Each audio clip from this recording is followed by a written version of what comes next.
Welcome everyone, welcome to JRS Mantra. I am Rajneesh. आज हम लोग डिजाइन ऑफ स्टील स्ट्रक्चर का वो क्वेश्चन सॉल्व करने जा रहे थे जो पिछले क्लास में आपको बोले थे ट्राई करना है तो आप कर सकते हो। देखो यहाँ पे आप इस बात का ध्यान रखोगे कि इसको हटाते हैं, इरेज कर देते हैं। क्वेश्चन बस आपको हम समझाकर छोड़ दिए थे, फिर से क्वेश्चन को हम समझाकर आगे सॉल्व करने की कोशिश करते हैं। देखो यहाँ पे क्या बोल रहा है ना कि एक बीम है और वो बीम है वो कैंटिलीवर बीम है। एक cantilever beam of length 4.5 metre, beam का लेंथ है वो 4.5 मीटर है। सपोर्ट से डेड लोड, उसके ऊपर एक डेड लोड लगता है और जो भी डेड लोड है उसमें हमने उसके सेल्फ वेट को यानी बीम का जो वजन है उसको इंक्लूड कर लिया है। यहाँ पे तो बीम कौन सा हमको नहीं पता है, चैनल सेक्शन है, आई सेक्शन, एंगल सेक्शन, कौन सा सेक्शन है ये हम लोगों को नहीं पता है, लेकिन फिर भी क्वेश्चन में बोल दिया है कि आपको उसका सेल्फ वेट है वो मानकर चलो कि इसमें इंक्लूडेड है, जो डेड लोड है उसी में इंक्लूडेड है 18 kilo newton per metre and live load of 12 kilo newton per metre. Design the beam, beam को डिजाइन करना है।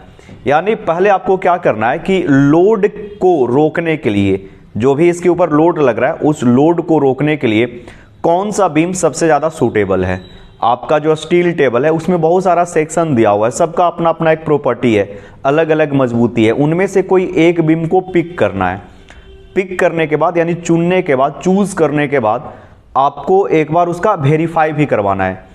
तीन चीज में आपको वेरीफाई करवाना होता है, बहुत दिन से बोलते आ रहे हैं, बेंडिंग में, सीयर में, डिफ्लेक्शन में। बेंडिंग में, सीयर में, डिफ्लेक्शन में, बस इन तीन चीज पे आप उसको चेक कर लो कि ये तीनों पैरामीटर पे फिट बैठ रहा है कि नहीं।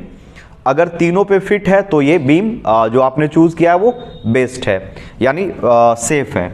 देखो कैंटिलीवर बीम के ऊपर दो लोड लग रहा है। पहले तो एक कैंटिलीवर बीम ऐसा होता है जिसका एक एंड फिक्स है और दूसरा एंड क्या होता है, फ्री होता है, ठीक है। और इसका जो लेंथ है वो 4.5 मीटर है, क्वेश्चन में ही दे रखा है 4.5 मीटर इसका लेंथ है। बेसिक आपको पता होना चाहिए।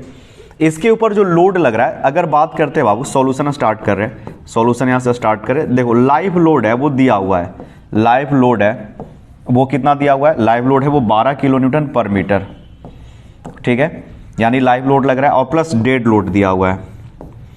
डेड लोड ये भी गिवन है, तो डेड लोड का वैल्यू कितना है 18 किलो न्यूटन पर मीटर। अगर दोनों लोड को हम जोड़ दे, यानी यहां पर देखिए टोटल लोड, तो इसके ऊपर टोटल लोड है वो कितना लग रहा है, तो सर इसके ऊपर टोटल लोड लगेगा 30 किलो न्यूटन पर मीटर। आ रहा है इतना बात समझ में। यानी इस बीम के ऊपर लोड जो लगने जा रहा है वो 30 किलो न्यूटन पर मीटर का लगने जा रहा है। लोड है वो कितना है, 30 किलो न्यूटन पर मीटर, ठीक है। देखो अगर याद हो हम लोग का डिजाइन का जो पहला स्टेप होता है उसमें हम लोग फैक्टर्ड लोड निकालते हैं, यानी हम लोग डिजाइन लोड निकालते हैं। इस बीम के ऊपर ध्यान से सुनना क्या बोल रहे हैं, इस बीम के ऊपर 30 किलो न्यूटन का लोड लग रहा है, लेकिन हम लोग ये मानेंगे ना कि बीम के ऊपर ज्यादा लोड लग रहा है तो ज्यादा स्ट्रॉन्गर सेक्शन चूज हो जाएगा जिससे बीम सेफ हो जाएगा। तो स्टेप 1 में हम लोग क्या कर रहे हैं, फैक्टर्ड लोड का कैलकुलेशन कर रहे हैं, ठीक है। कैलकुलेशन स्टेप 1 में है कैलकुलेशन ऑफ, या लिख सकते हैं फैक्टर्ड लोड, फैक्टर्ड लोड यानी डिजाइन लोड। ये हो जाएगा 1.5 गुने वर्किंग लोड। जो भी लोड होगा कोलैप्स में 1.5 है वो लिया जाता है फैक्टर ऑफ सेफ्टी और सर्विसिबिलिटी में।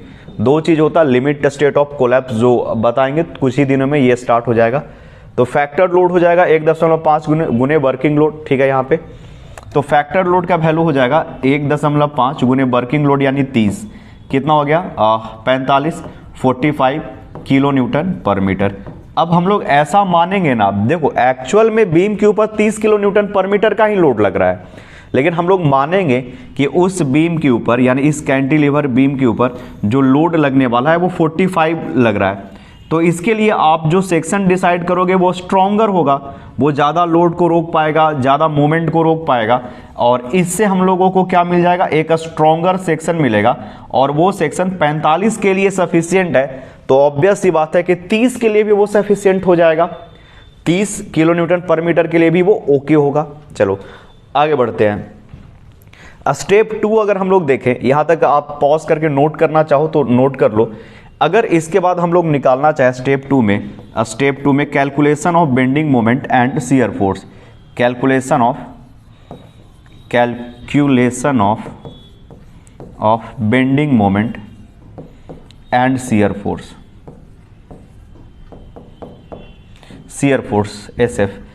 देखो कैंटिलीवर है, सिंपली सपोर्टेड तो है नहीं, हम लोग यहाँ पे रफ कर रहे हैं या दिखाना चाह रहे हैं कि ये जो UDL है, इस UDL का CG होगा वो बीचों बीच में होगा, बीचों बीच में लोड लगने जा रहा है W गुने L का, ठीक है। टोटल लोड कितना होगा W गुने L, अरे लेंथ L है, इसके पास जो इंटेंसिटी है ये W kilo newton per metre है, तो W गुने L जो होगा वो टोटल लोड होगा, ये पूरा लोड है वो CG पे लगेगा। हम लोग मानेंगे जैसे कोई भी फुटबॉल होता है तो उसका पूरा का पूरा जो mg है वो CG पे लग रहा होता है, तो मोमेंट निकालेंगे हम लोग इस बिंदु से, मैक्सिमम मोमेंट है वो फिक्स के पास ही आएगा। तो यहाँ से डिस्टेंस देखो, जो डिस्टेंस का वैल्यू है वो L/2 हो जाएगा। तो मोमेंट जब आप निकालोगे तो ये हो जाएगा WL गुने L/2 यानी WL² बाई 2, ठीक है। यानी 45 किलो न्यूटन जो लोड लग रहा है वो कितना मोमेंट प्रोड्यूस करेगा। आप लिखते चलो, पॉज करके नोट करो, जल्दी से इतना नोट कर लो, पॉज करके आगे बढ़ते हैं। वीडियो को रोक के कर लेना अच्छे से। तो W का वैल्यू है 45 और वो भी किलो न्यूटन मीटर में सब हम लिख रहे हैं। लेंथ भी लिखेंगे तो देखो मीटर में रख रहे हैं, अगर मीटर में रख रहे हैं तो सबको हम लोग मीटर में यहाँ पे पुट करने जा रहे हैं, बाई 2 हो जाएगा। देख लेते हैं कैलकुलेट करके कि यहाँ से M का यानी मोमेंट का, फैक्टर्ड मोमेंट का वैल्यू कितना आ रहा है। आप भी अपने कैलकुलेटर पे देखो कैलकुलेट करके कितना आया, 45 गुने 4.5 का स्क्वायर डिवाइडेड बाई 2, ये जो वैल्यू आ रहा है वो आ रहा है 455.625, 455.625 और यूनिट क्या हो जाएगा, किलो न्यूटन मीटर। मोमेंट है तो, या इसी चीज़ को आप और क्या लिख सकते हो, इसी चीज़ को आप न्यूटन mm में पुट कर सकते हो, 655.6, बस इतना ही रहने देते हैं, उधर 2 डिजिट हटा दे रहे हैं, नहीं तो हम लोग का कैलकुलेशन है ना वो थोड़ा आसान हो जाएगा। यहाँ पे पुट कर देते हैं या रहने देते हैं, चलो हटाओ, 25 इंटू 10⁶ इंटू 10⁶ हो जाएगा और न्यूटन मिलीमीटर में आ जाएगा। चलो यहाँ तक तुमको समझ में आ रहा होगा। मोमेंट का वैल्यू आ गया 455.625 इंटू 10⁶ न्यूटन mm, तो ये हो गया मोमेंट का वैल्यू। जब आप शियर फोर्स देखोगे तो शियर फोर्स का वैल्यू कितना होगा, अगर हम लोग शियर फोर्स निकालते हैं तो शियर फोर्स बताता है कि किसी भी पर्टिकुलर सेक्शन पे summation of all the vertical forces. आप यहाँ पे शियर फोर्स निकालोगे तो लेफ्ट में या राइट में जो भी फोर्स लग रहा है वो आप निकाल पाओगे। शियर फोर्स डायग्राम कुछ ऐसा बनता है इसका, ठीक है। शियर फोर्स डायग्राम कुछ ऐसा बनेगा, बेंडिंग मोमेंट डायग्राम होता है वो कुछ ऐसा पैराबोलिक होगा, ठीक है। तो मैक्सिमम शियर फोर्स है वो यहाँ पे डेवलप होगा और यहाँ पे जब आप सपोर्ट रिएक्शन निकालोगे तो WL हो जाएगा टोटल, ठीक है, WL हो जाएगा। यानी यहाँ पे पूरा का पूरा जो लोड होगा वो WL, सिर्फ यहाँ पे तो कुछ है नहीं सपोर्ट, तो W इंटू L है वो लोड होगा, यहाँ पे शियर फोर्स का वैल्यू WL हो जाएगा, ठीक है। टोटल लोड सपोर्ट रोकेगा और यहाँ पे जो फोर्स होगा शियर फोर्स आप देखना W इंटू L हो जाएगा। तो शियर फोर्स हो गया W गुने L, यानी W का value 45 kilo newton per metre गुने 4.5, ये किलो न्यूटन में आ जाएगा। 45 गुने 4.5, ये वैल्यू आ रहा है 202.5 किलो न्यूटन, यहाँ पे ये वैल्यू आ रहा है 202.5 किलो न्यूटन। चलो आप इसको जल्दी से पॉज करके नोट कर लो, हम लोग शियर फोर्स तक का वैल्यू निकाल लिए। अब स्टेप 3 में देखेंगे, स्टेप 3 में हम लोग देखेंगे कि लिख लिया होगा ना इतना, हाँ पॉज करके नोट कर लिया होगा। स्टेप 3 में आप अपने कॉपी में देखना, आप जो स्टेप लिखे थे तो इस स्टेप में हम लोग सेक्शन मॉडुलस का रिक्वायरमेंट देखेंगे कि अगर कोई बीम है और उस बीम के ऊपर इतना मोमेंट प्रोड्यूस हो रहा है, उस बीम के ऊपर सपोर्ट के पास इतना मोमेंट प्रोड्यूस हो रहा है, तो देखो अब आई सेक्शन है बाबू, तुम ही बोलो, जब आई सेक्शन है तो आई सेक्शन को दोनों तरफ सपोर्ट लगा दोगे तो सिंपली सपोर्टेड हो जाएगा और एक इंड फिक्स कर दोगे तो वो कैंटिलीवर बीम हो जाएगा। आई सेक्शन को, किसी भी सेक्शन को आप चूज कर सकते हो एज ए कैंटिलीवर। तो इसके बाद देखो हम लोग कौन सा सेक्शन चूज करें जो 455.625 इस मोमेंट को वो इजीली रोक सके। तो जो भी आप सेक्शन चूज करोगे उसमें जो जेड होता है सेक्शन मॉडुलस, स्टेप 3 होना चाहिए आई थिंक। स्टेप 3 में हम लोग क्या करेंगे, ZP यानी plastic section modulus required, ZP required, ये हम लोग निकालेंगे। ये क्या बता रहा है, plastic section modulus, plastic section modulus, section modulus required, modulus required, ये जरूरी लिखना ये सब। यानी उस मोमेंट को रोकने के लिए कितना हम लोग को ZP का वैल्यू होना चाहिए, ठीक है। तो ये क्या हो जाएगा, ZP जो है वो हो जाएगा, ध्यान से देखना, अगर हम लोग लॉजिकली देखें तो M/I और क्या होता है Fy, और Fy यील्ड स्ट्रेस है तो गामा m0 तो होगा ही, डिवाइडेड बाई यानी होता है ना M/I सिग्मा बटे बाई, तो सिग्मा के साथ ये वाला जो टर्म है सिग्मा मतलब स्ट्रेस ये रहेगा, ये उधर चला गया Z हो गया, तो M बटे क्या हो जाएगा Fy divided by gamma m0 ऐसे रहेगा। तो यहाँ आप लिखोगे I बटे बाई, और I बटे बाई क्या हो जाएगा, ये होता है सेक्शन मॉडुलस Z। तो Z जो रिक्वायरमेंट है वो यहाँ पे हम लोग Z रिक्वायर्ड, और ये कैसा है, प्लास्टिक सेक्शन मॉडुलस है, ZP रिक्वायर्ड ऐसे लिख सकते हो, REQ रिक्वायर्ड, ठीक है। ये हो जाएगा M बटे F गामा m0, यानी जितना भी मोमेंट लग रहा है डिवाइड कर दो कितना से, Fy से, और इसमें गामा m0 नीचे लिखो, चाहे यहाँ पे भी लिख सकता है, गामा m0 का वैल्यू होता है 1.1। तो मोमेंट कितना था 455.625, 455.625 और इंटू 10⁻⁶ कर देंगे तो जो भी वैल्यू आएगा वो न्यूटन मिलीमीटर वाला टर्म में आ जाएगा।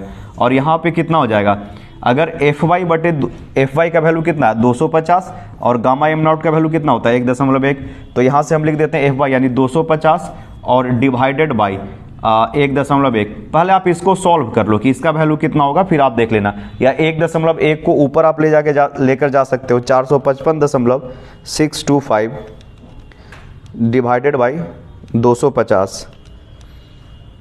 आई थिंक ये वैल्यू आ रहा है ZP रिक्वायरमेंट का 2.00, ठीक है, 475 इंटू 10⁶ mm का पावर 3, ठीक है। और इसको लिखे तो हम लोग कुछ ऐसा लिख सकते हैं 4.75 इंटू 10⁻³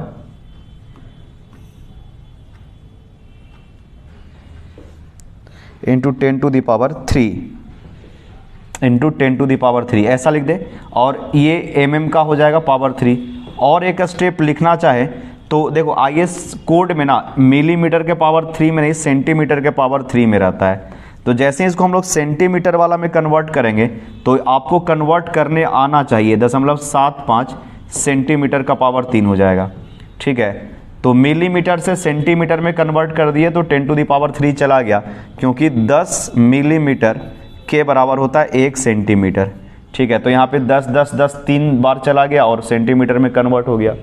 तो ZP का वैल्यू यानी ZP यानी सेक्शन मॉडुलस रिक्वायर्ड, जो वैल्यू हम लोग को चाहिए, कोई एक ऐसा सेक्शन चूज करना है जिसका यहाँ पे ZP का वैल्यू इतना होना चाहिए। या हम लोग लिख सकते हैं कि ZE रिक्वायर्ड कितना हो जाएगा, तो ZP इतना है। तो जब हम लोग I सेक्शन चूज करेंगे, देखो इसमें हम लोग जानते हैं कि ZP डिवाइडेड बाई ZE इसका वैल्यू होता है 1.14, ये मानकर चलना आप लोग सेफ फैक्टर। तो अगर डायरेक्ट ये चीज़ देखना है तो इसके लिए आपको कोड है वो SP16 है, SP6 है।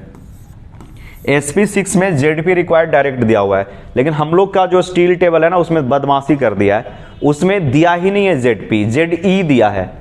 तो हम लोग को एक ऐसा सेक्शन है, ZP जब दिया हुआ तो ZE नहीं निकाल लोगे, तो ZE का वैल्यू क्या हो जाएगा, ZE का वैल्यू हो जाएगा ZP divided by ZP required divided by 1.14 required, और ये ZE रिक्वायर्ड, ठीक है, ऐसा हो जाएगा।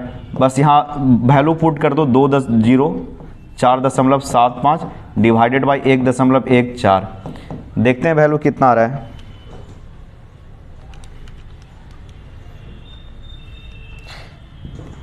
ये वैल्यू आ रहा है 1758.55 mm का पावर 3। अब हम लोग को कोई एक ऐसा सेक्शन, सेंटीमीटर का पावर 3, सेंटीमीटर वाला है, यहाँ पे सेंटीमीटर का यूज़ किए, सेंटीमीटर का पावर 3। हम लोगों को कोई एक ऐसा स्टील टेबल से कोई एक ऐसा क्वेश्चन चूज करना है, सॉरी एक ऐसा सेक्शन चूज करना है जिसका सेक्शन मॉडुलस ई, जेड ई और जेड पी इतना हो। जेड ई का वैल्यू कम से कम, जो भी आप सेक्शन डिसाइड करोगे ना, ये चीज़ क्या बता रहा है, ये बता रहा है कि लोड के लिए कितना जेड पी और जेड ई का रिक्वायरमेंट है। तो जितना रिक्वायरमेंट है उससे ज़्यादा मजबूत हम लोग बीम डिसाइड करेंगे। तो हम लोग को अब स्टील टेबल पे आ जाना है। चलो इसको पॉज करके नोट करो जल्दी से, ठीक है। तो उम्मीद है आप लिख चुके होंगे। देखो यहाँ पे जो क्वेश्चन एराइज होता है, ये क्वेश्चन ये एराइज होता है कि हम लोग कौन सा सेक्शन चूज करें जिसका सेक्शन मॉडुलस यानी जेड एक्स एक्स, यानी कौन सा आई सेक्शन चूज करें। मान लो कि आपको यहाँ पे एक built up section I section choose करना है जिसका यहाँ पे section modulus x x axis के अबाउट 1758.55 सेंटीमीटर क्यूब से ज़्यादा होना चाहिए, तब ठीक है, उससे कम नहीं होना चाहिए। तो सबसे पहले आप स्टील टेबल निकालोगे और स्टील टेबल यहाँ पे हम पीडीएफ फॉर्मेट में है रखे हुए हैं। इसको थोड़ा सा हम ब्राइटनेस एडजस्ट करके सब दिखाते हैं आपको अच्छे से। देखो छोटू, इसका 2 पेज होगा, यानी एक आपको लेफ्ट साइड में, एक राइट साइड में। राइट साइड में जब जाओगे तो आपको पूरा डिटेल है वो आपको दिखाई देगा, ठीक है। थोड़ा सा हम जूम कर देते हैं। देखो यहाँ पे दूसरा पेज मेरे तरफ, मतलब थोड़ा बड़ा रखने के लिए हम इसको अलग अलग पेज कर दिए। आपके पास यहाँ पे देखना, यहाँ पे थोड़ा सा नीचे करते हैं। ये कॉलम जो बना हुआ है ना, ये कॉलम है सेक्शन मॉडुलस का। देखो यहाँ पे मॉडुली ऑफ रेडियस दिया हुआ है और यहाँ पे जेड एक्स एक्स और जेड वाई वाई दिया हुआ है, यानी सेक्शन मॉडुलस की बात कर रहा है। यहाँ पे थोड़ा सा देखना, ये तो हो गया रेडियस एट द रूट वगैरह कुछ लिखा है। उसके बाद है मोडली। मोडली का मतलब होता है मॉडुलस का प्लूरल फॉर्म है। तो modulus of section Z x x और जेड वाई वाई, हम लोग को जेड एक्स एक्स देखना है। हम लोग को कोई कौन सा बीम है जिसका सेक्शन मॉडुलस जो हम लोग का रिक्वायरमेंट है उसके अनुसार आ जाए। तो यहाँ पे आपको नीचे देखते जाना है। देखो जैसे यहाँ पे 222, 297, 292, 488, इतने से तो काम नहीं चलेगा। हम लोग का जो सेक्शन मॉडुलस है, रिक्वायरमेंट कितना है, 1758 का रिक्वायरमेंट है। तो 1758 पे हम लोग को मूव करना पड़ेगा। चलो, तो ऐसा हम लोग ढूंढते हैं जिसका सेक्शन मॉडुलस 1758 से ज़्यादा हो जाए। देखो अगर हम यहाँ पे बीम चूज करते हैं, ये 1543 है, 1700 से ज़्यादा होना चाहिए, ठीक है। 1750 रहेगा तो भी चल जाएगा।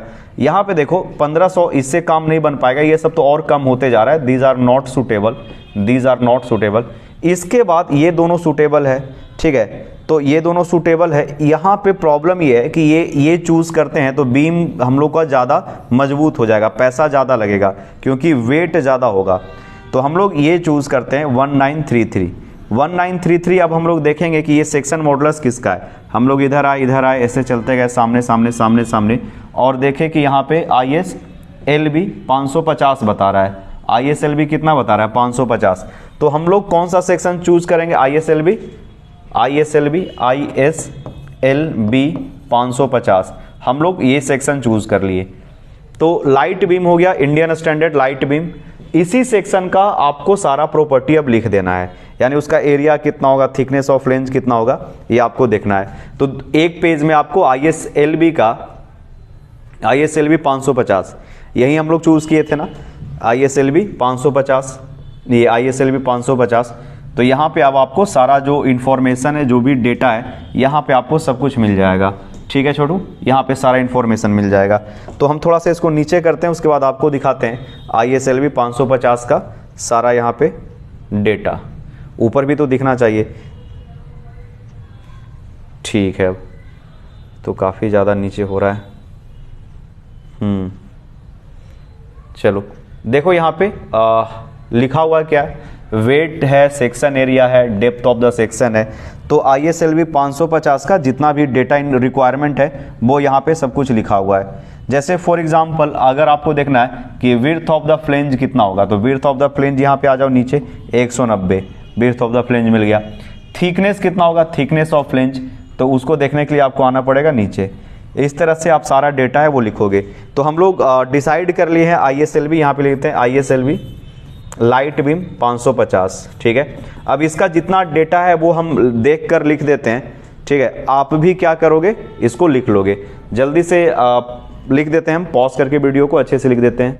ठीक है, तो यहाँ पे ISLB जो सेक्शन है वो हम लोग कौन सा चूज किए थे, तो ISLB लिख देते हैं यहाँ पे, सेलेक्ट द सुटेबल सेक्शन, और सुटेबल सेक्शन हम लोग को क्या मिला है, ISLB 550।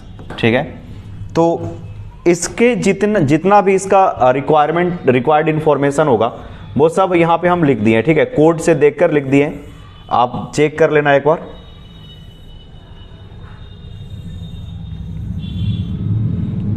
ठीक है, थोड़ा रफ बना रहे हैं। इसका वजन दिया हुआ है, एरिया दिया हुआ है, इसका क्रॉस सेक्शन एरिया, हाइट है वो कितना है, तो हाइट है 550 इसका हाइट है। ठीक है, यहां तक समझ में आ रहा होगा। अच्छा, इसके बाद विड्थ ऑफ द फ्लेंज, आप देखना स्टील टेबल से सीख जाओ। यहाँ पे जो विड्थ ऑफ फ्लेंज है 190 है। अच्छा, यहाँ पे थिकनेस कितना है, TF थिकनेस ऑफ फ्लेंज है वो 15 दिया हुआ है, बहुत अच्छे।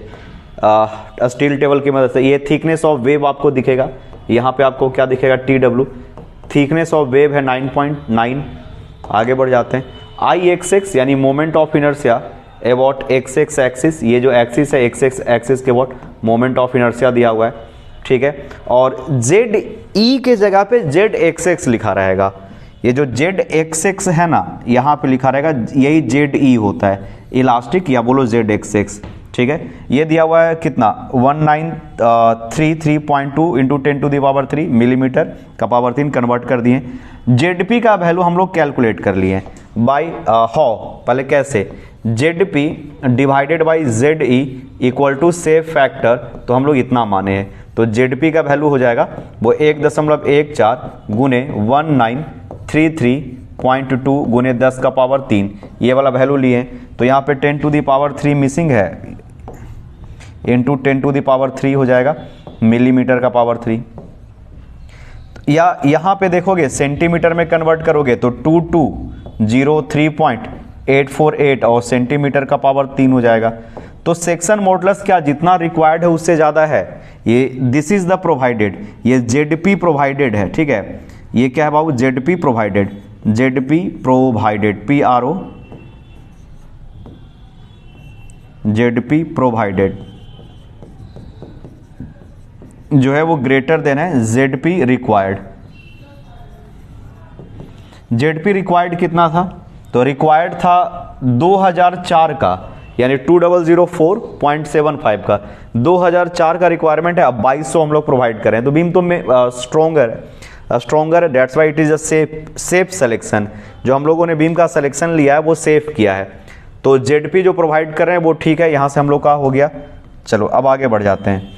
जब हम लोग सेक्शन डिसाइड कर लिए, वो ZP रिक्वायरमेंट के लिए हमको बेंडिंग मोमेंट कितना लग रहा है ये सब देखना था। अब हमको ये देखना है कि ये जो बीम है, इस बीम का बेंडिंग में मजबूती कितना है, इस बीम का शियर में मजबूती कितना है, और इसका डिफ्लेक्शन कहीं ज्यादा तो नहीं ना हो जाएगा। जैसे अब हम यहां पे चेक करेंगे कि बीम का पहले शियर निकाल लेते हैं, शियर में फिर डिसाइड कर लेंगे कि हाई शियर है कि लो शियर, 0.6 VD से मल्टीप्लाई करके। तो नेक्स्ट स्टेप है, हमको याद नहीं है कि कौन सा स्टेप है, आप लोग अपने कॉपी में देख लेना। यहां पे लिखते हैं चेक फॉर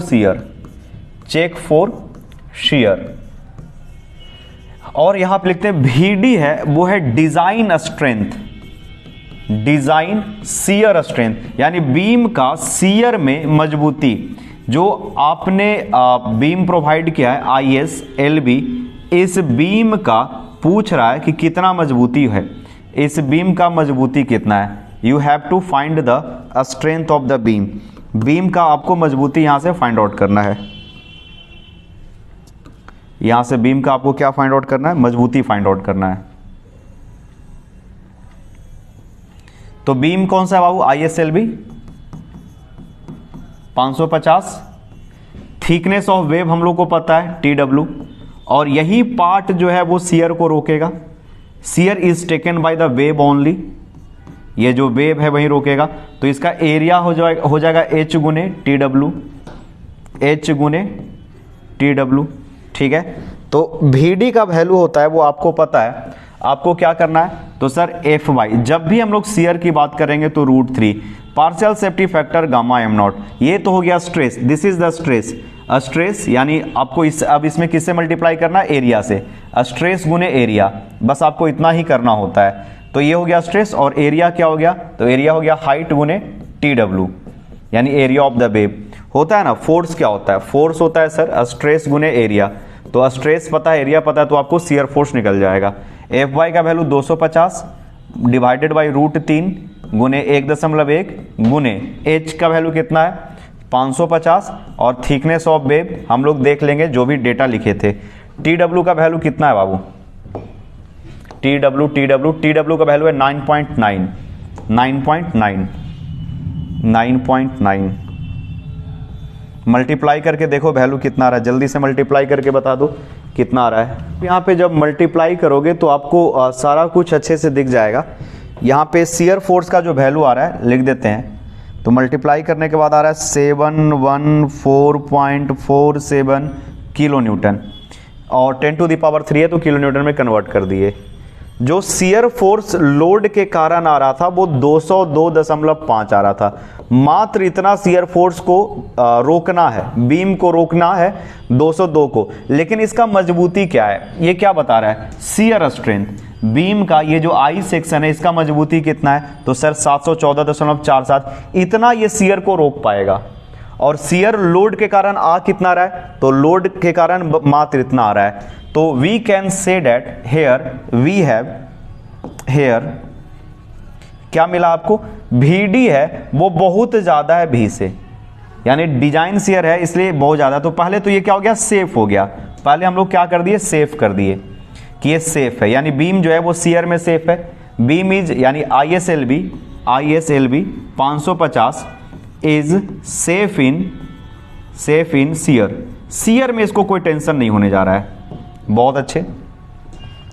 अब यहां पे हम लोग चेक करते हैं कि it is case of low shear और हाई शियर। देखो अगर 0.6 VD का वैल्यू निकालते हैं तो 0.6 गुने 714.47 कितना वैल्यू आ रहा है देख लेते हैं, 0.6, ये वैल्यू आया 428, 428.68 किलो न्यूटन। अभी भी 0.6 VD अभी भी ये ज्यादा ही है V से। हेयर वी गेट यानी वी कैन से कि it is a case of low shear, यानी 0.6 VD है, अभी भी ये ज्यादा है V से, तो it is a case of low shear. Sir high shear होगा तो क्या करेंगे, तो उसके लिए मोमेंट का अलग फॉर्मूला है, बताएंगे, ठीक है, क्वेश्चन करवा देंगे। लेकिन इसके बाद, इस लेक्चर के बाद हम RCC स्टार्ट कर देंगे और इसका न्यूमेरिकल का प्रैक्टिस, जो स्टील का न्यूमेरिकल का प्रैक्टिस है वो करवाते रहेंगे। इससे क्या होगा ना कि हम लोग एक यूनिट पे स्टैग्नेंट नहीं रहेंगे, इस यूनिट का भी कुछ कुछ क्वेश्चन है वो हम लोग प्रैक्टिस करते रहेंगे और RCC भी स्टार्ट हो जाएगा। आ रहा है इतना बात समझ में। तो it is case of low shear, it is case यानी बीम के ऊपर ना शियर जो है वो बहुत कम है, मजबूती बहुत ज्यादा है और लोड के कारण जो शियर आ रहा है वो बहुत कम है। It is case of low shear. तो जब लो शियर होता है, अगर हम लोग को ऐसा मिला, नेक्स्ट स्टेप लिख लेना, नेक्स्ट स्टेप है वो फॉर इफ, पहले लिखो if 0.6 VD is greater than V, low case of low shear, case of low shear यानी शियर कम है, शियर के बारे में टेंशन ही नहीं लेना है। तो यहां से आपको MD मिलता है। MD क्या होता है, design bending moment of beam, design bending moment या bending moment of beam. Beam का स्ट्रेंथ कितना होगा मोमेंट में, तो MD का हम लोग लिखेंगे, क्या था फॉर्मूला, यहां पे प्लास्टिक सेक्शन है कि नहीं है ये हम लोग को चेक करना पड़ेगा। देखो आप हमेशा याद रखना कि M/I और क्या होता है सिग्मा बटे बाई या F/बाई, और जब भी F रहेगा तो यहाँ पे पार्शियल सेफ्टी फैक्टर मटेरियल वाला और डिवाइडेड बाई, तो मोमेंट जो होगा यहाँ पे MD का वैल्यू हो जाएगा, वो हो जाएगा F/ डिवाइडेड बाई 1.1 यानी गामा एम नॉट गुने ZP यानी सेक्शन मॉडुलस रिक्वायरमेंट। तो यहाँ पे लिख दो गुने F/ divided by gamma am not और क्या एक था ZP। तो ZP जो सेक्शन का, हम लोग मजबूती किसका निकाल रहे हैं, हम लोग मजबूती निकाल रहे हैं ISLB 550। तो जो आपने प्रोवाइड किया है, प्रोवाइडेड ZP कितना मोमेंट रोक पाएगा, जो आपने ZP प्रोवाइड किया है, ZP यानी provided plastic moment, sorry plastic section modulus, plastic moment section modulus, section modulus, provided section modulus. तो बीटा बी का वैल्यू कितना होगा? ये सेक्शन है कैसा, चेक फॉर सेक्शन। अगर हम लोग देखते हैं तो यहाँ पे here B by T F का वैल्यू निकालो, कितना आ रहा है? तो आई सेक्शन है बाबू, कहाँ पे गया आई सेक्शन? बनाए थे, यहाँ पे नहीं बनाए हैं, यहाँ पे देखो। अगर होगा तो आप लोग याद रखना कि आपका जो सेक्शन है वो विड्थ ऑफ फ्लेंज है वो 190 कितना है, 5, 195 कितना है ये width of flange, let me check it. तो विड्थ ऑफ फ्लेंज जो है वो 190, 195 नहीं है, 190 है, 190 है। तो ये जो वैल्यू है यही कहलाता है बी का वैल्यू कितना हो जाएगा यहाँ पे 190 डिवाइडेड बाई 2। तो 190 डिवाइडेड बाई 2 करोगे तो कितना हो जाएगा 95, 95 देख लेते हैं, let me check it. 190 divided by 2 तो 95 और यहाँ पे हो जाएगा 95। और thickness of flange I think 12 है या 15 है, लेट मी चेक इट, देख लेना अपने कॉपी में। थिकनेस ऑफ फ्लेंज 15 है तो यहाँ पे पुट कर देते हैं 15। आपने जैसे यहाँ पे 15 पुट किया डिवाइडेड बाई 15, इसका वैल्यू आ गया है 6.33। It is less than 9.4। ये सेक्शन जो है वो कैसा, प्लास्टिक सेक्शन। क्या बन गया, प्लास्टिक सेक्शन। जो हम लोग वो सेक्शन चूज किए वो एक्चुअली में एक प्लास्टिक सेक्शन होने जा रहा है। जब प्लास्टिक सेक्शन रहता है तो बीटा बी का वैल्यू कितना होता है 1, बीटा बी का वैल्यू कितना होता है 1। अब यहाँ से एमडी का वैल्यू आप निकाल लो, एमडी का वैल्यू कितना होगा, तो 1 गुने 250 डिवाइडेड बाई 1.1 और कितना हम लोग जेडपी निकाले थे तो 2200 समथिंग था आई थिंक, जेडपी का वैल्यू था वो 2200 समथिंग था, 2203.85, 2203.85 कर दिए और गुने 10 का पावर 3 कर देते हैं क्योंकि एमएम में ले लेंगे। तो यहाँ से आप मल्टीप्लाई करके देखो कितना वैल्यू आ रहा है 2203.85 गुने 250 और डिवाइडेड बाई 1.1, देख लो कितना वैल्यू आ रहा है। ठीक है, तो जब आप इसको कैलकुलेट करोगे तो ये वैल्यू आ रहा है 500.875 इंटू 10⁶ और न्यूटन मिलीमीटर हो जाएगा। और इसी को आप करोगे कन्वर्ट तो 500.875 किलो न्यूटन मीटर आ गया। आई थिंक मोमेंट जो आ रहा था वो 455 के अराउंड था, तो ये 455 से तो ज़्यादा ही है, ये ज़्यादा मोमेंट कैपेसिटी है इसलिए सेफ होगा। लेकिन ये जो है वो आपको एक बार चेक भी करना पड़ेगा। चेक ये करना पड़ेगा कि ये कैसा बीम है, कैंटिलीवर बीम है। तो कैंटिलीवर बीम में ये जो वैल्यू है वो 1.5 F by divided by gamma am not गुने जेड ई, इस वैल्यू से ये छोटा होना चाहिए। इसका वैल्यू आप सेपरेटली निकाल कर देख लो कि इसका वैल्यू कितना आ रहा है। ठीक है, जो भी वैल्यू आएगा तो ये बड़ा होना चाहिए इसके वैल्यू से, ये कोड सजेस्ट करता है। तो 1.5 गुने 250 डिवाइडेड बाई 1.1 गुने जेड ई का वैल्यू कितना है, यहाँ पे जेड ई का वैल्यू आप यहाँ पे पुट कर दो, शायद 1900 समथिंग था, 1933.2 1933.2 इंटू 10⁻³ कैलकुलेट करके बताओ तो कितना आ रहा है 250 गुने 1.5 डिवाइडेड बाई 1.1 1933.2, ये वैल्यू आ रहा है 659.045 इंटू 10⁶।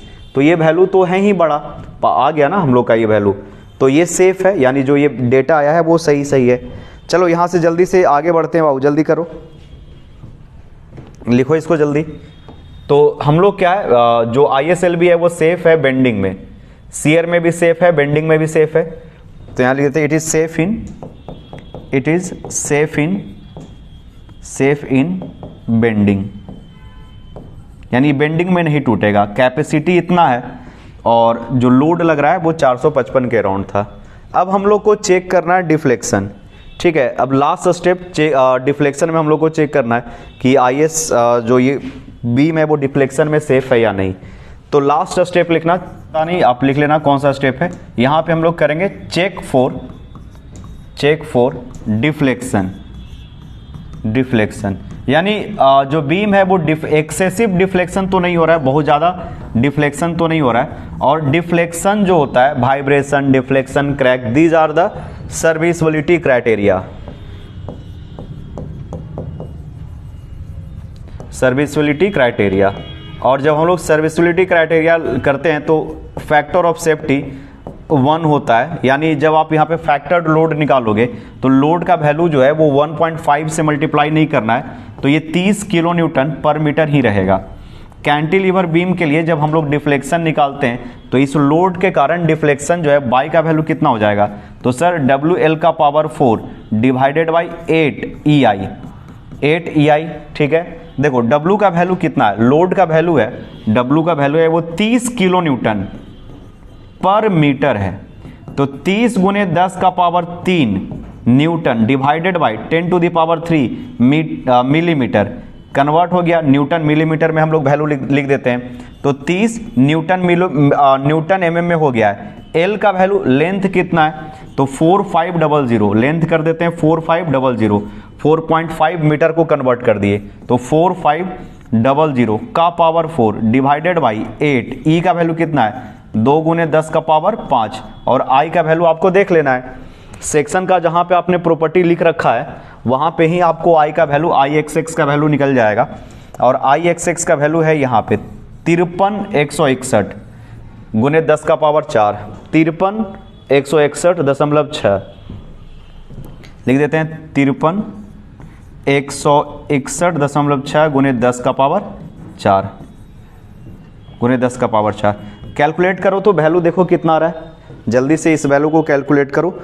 30 गुने 4500 का power 4 divided by 8 divided by 2 divided by 53,161.6, ये वैल्यू है वो आई थिंक 14 के अराउंड आ रहा है, 14 के अराउंड आ रहा है, आप लोग देख लेना। 5 4 9 14.46 के अराउंड आ रहा है, 46 मिलीमीटर। देखो तो इतना आ रहा है क्या, चेक कर लो एक बार, ठीक है। जो भी वैल्यू है आप लोग लिख लेना यहाँ पे। अच्छा, अब देखेंगे कि एलोवेबल या लिमिटेड डिफ्लेक्शन कितना है फॉर कैंटिलीवर। हम लोग क्या चेक करेंगे, लिमिटेड डिफ्लेक्शन। आपको याद है स्पैन बटे 300 और स्पैन बटे 360 सिंपली सपोर्टेड बीम के लिए था, वो स्पैन बटे 300 और स्पैन बटे 360 वो सिंपली सपोर्टेड के लिए था। फॉर कैंटिलीवर कोड है वो अलग यहाँ पे कहानी कहता है, आपको कोड का बात सुनना चाहिए, जो हम बोल रहे हैं उसको आपको लिखते भी रहना चाहिए। देखो कोड क्या बोलता है, थोड़ा सा हम ब्राइटनेस एडजस्ट करके आगे बात करते हैं। देखो कोड में बोला है, हम लोग तो लास्ट में देखेंगे, अदर बिल्डिंग में आ जाते हैं, ठीक है। लाइफ लोड, रूफ लोड, इसके बारे में बात किया है।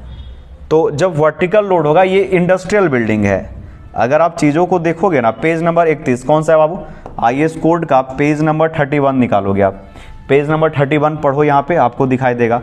हम लोगों को बात कर रहा है कि कौन सा बिल्डिंग देखना है, आपको इंडस्ट्रियल बिल्डिंग देखना है कि नहीं देखना है, तो ये जो है वो इंडस्ट्रियल बिल्डिंग तो नहीं है, this is, we are not talking about the industrial building, ठीक है। हम लोग अदर बिल्डिंग देख रहे हैं, ठीक है। बिल्डिंग है वो कैसा है, अदर बिल्डिंग है। लोड लैटरल नहीं है, लोड है वो लैटरल नहीं है, लोड कैसा है, वर्टिकल है, तो आपको वर्टिकल पे फोकस करना है। हम जो बताने जा रहे हैं वो ध्यान से सुनना। यहाँ पे जो कंडीशन है वो क्या हो गया, अदर बिल्डिंग का पहला चीज। दूसरा, लोड होगा वो वर्टिकल होगा, यहाँ पे लाइव लोड और फ्लोर लोड लगने वाला है, ठीक है। लाइव लोड लगेगा, और यहाँ पे केस है कैंटिलीवर का, ये फ्लोर के लिए है, यानी ये सिंपली सपोर्टेड कंटिन्यूअस जब आओगे तब। कैंटिलीवर के लिए यहाँ पे बात किया गया है। कैंटिलीवर में दो चीज है, एक है एलिमेंट, इसको लिख लेना, element not susceptible to crack और एलिमेंट ससेप्टिबल टू क्रैक। तो यहाँ पे कुछ वैसा लिखा नहीं है, तो हम ऊपर वाला केस मान के चलेंगे, यानी नॉट ससेप्टिबल टू क्रैक, उसमें क्रैक नहीं आएगा, यानी उसमें क्रैक जो है वो हम अलाउ ही नहीं किए हैं, उसमें क्रैक्स नहीं आना चाहिए। Not susceptible, not suppose to crack. तो स्पैन बटे 150 और स्पैन बटे 180 ये कैंटिलीवर के लिए। This condition is for the cantilever, इसको लिख लेना।